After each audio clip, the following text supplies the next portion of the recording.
Hello again, everyone. Yesterday, when I made the Noel card, I used one of these frame dies. This is a poppy stamps, I believe. And somebody asked the question on Facebook, was it a frame die or was it two dies cut together? If they'd watched the video, they would have known that it was a frame die. But if you do happen to have sets of nesting dies, particularly if they're marked, this one is a pierced one, this was a Creative Expressions one. If you have two dies and you put them together, tape them so that they are equidistant all round and cut them together, you'll finish up with a little frame like that.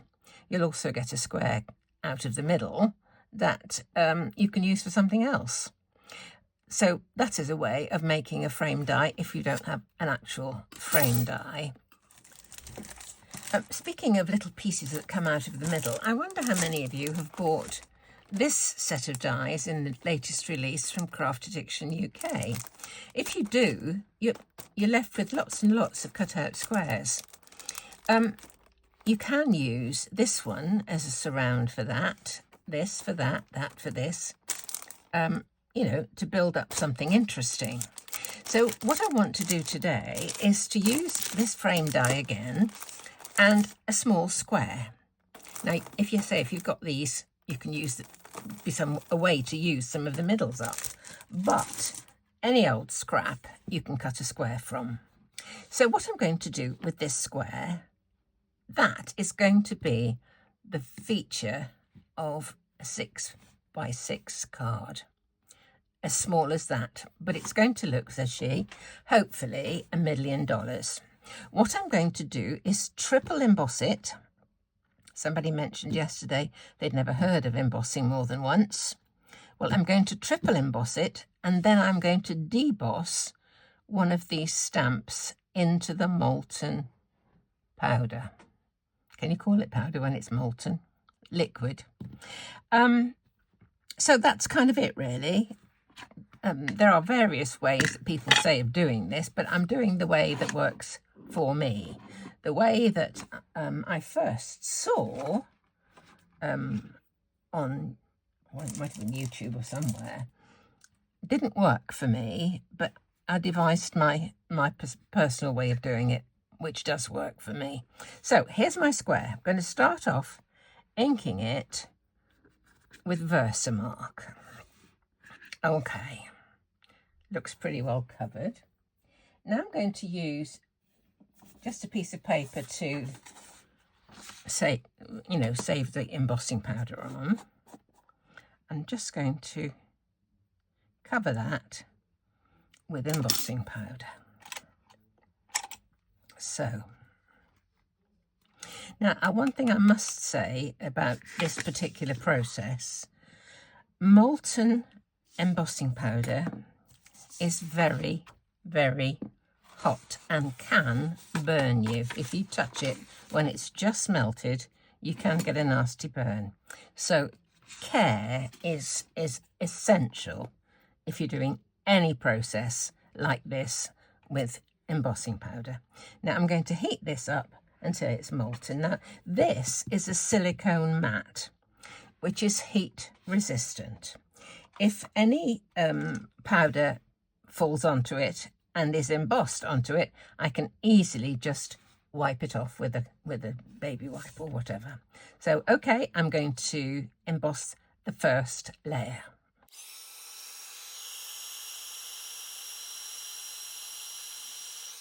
Now, if you look at that first layer, it looks quite pitted. It's not a smooth surface. The way that I first saw this done, they said as soon as you have heat the first layer and melted it, you pour your second layer on. That didn't work for me.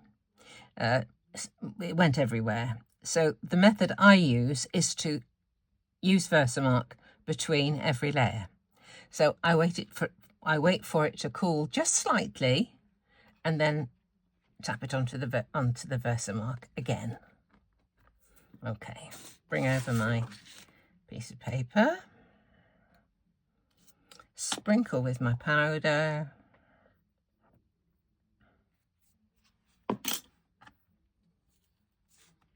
notice I'm not picking it up with tweezers like this because that would spoil the powder there. Oh, there's a bit extra on there.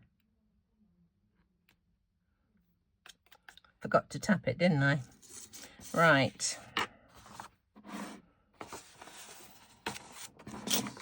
And heat again.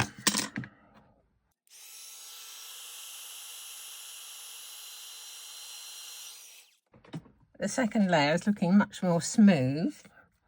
I can see a little something there, and there's a couple of little somethings here.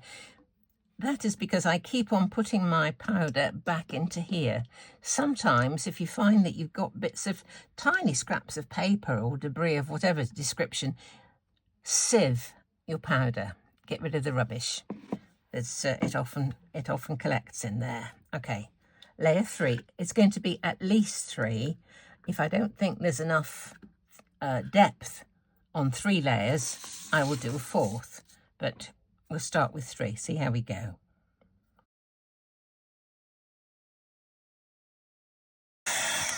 Well, this has now got 4 layers on, and you can see it's nice and rounded at the edges. It looks really lovely and is much more smooth all over. Now, what I want to do this time, I'm not going to add any more powder for the moment, but what I do want to do is to emboss a stamp into it. Now, the stamps that you use really and truly need to be rubber stamps, not polymer stamps.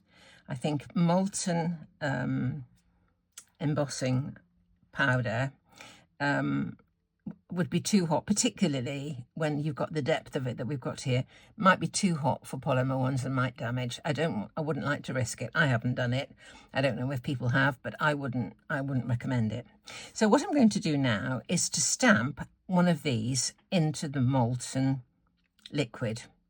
So what I thought I would do first, and I haven't done this for a while, I'm going to put some silver ink onto this stamp. I'm not sure if it should transfer. Okay, so that's all ready.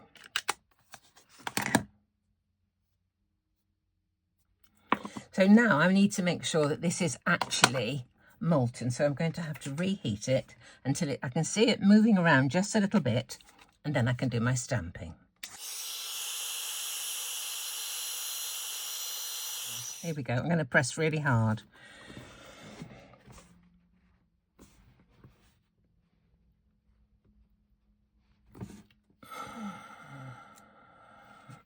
And there we are.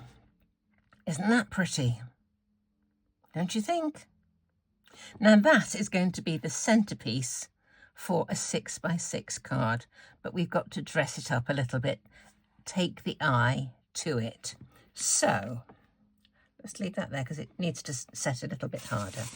Just clear myself a space. Here's my card, and if I start with that, actually I think it looks all right. Even just that in the middle, but we're going to dress it up just a little bit. So I've dug out various dies, different ones. These are my favourite things. Forgotten what this one is. What does it say? Pink Fresh. That is, it's a set of, different things. That's what that one comes out like. This is what that one comes out like. And as I said before, if you do have these and you've cut some out, if you've cut 2 different sizes, you may well have one that's slightly bigger than the other that you could use one to mount onto the other, whatever. So what I'm thinking is similar to yesterday's, that onto something like that, surrounded by that. If you wanted to have a sentiment, you could have a sentiment. So I'm going to put some dimension into this by using some foam tape. So let's just see. I think that is pretty hard now. I'm going to glue this, and I'm going to do it with tape runner, I think.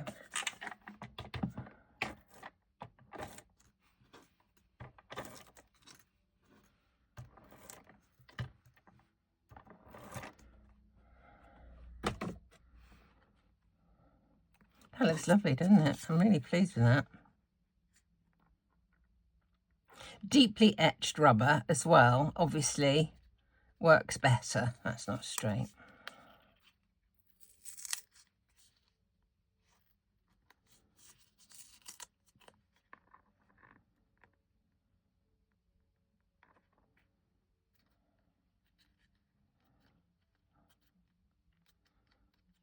That's better.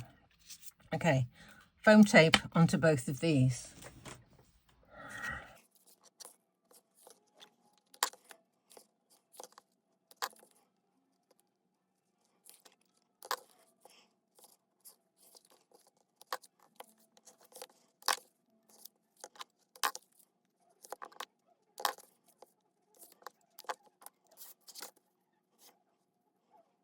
I'm just wondering if a larger one of those would have looked better, actually.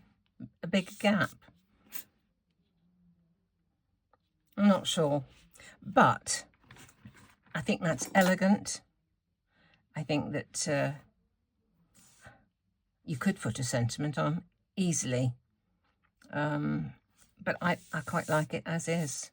Just a pine branch. This is an old one of Tim Holtz collection. What does it say? Stampers Anonymous, G2-1186. So I've used that for years. I've got a couple, and I absolutely love them. Pine and holly. So there we go. That's really quite a quick sort of card. It takes a little bit of time to do the embossing. But whatever you do, do take care if you are doing it. Make sure surfaces that you're using are, heat proof.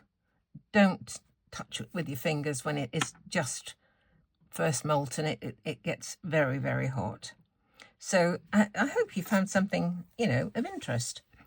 I would like to say a big thank you to all those of you who popped over to see Nicola's first YouTube video yesterday. She was absolutely thrilled.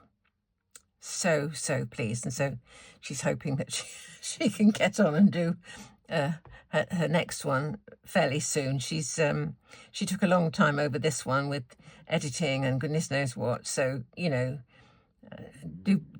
bear with her while she tries to work out what she's going to do for the next one. So as ever, thanks for watching, and do come back and see me very, very soon.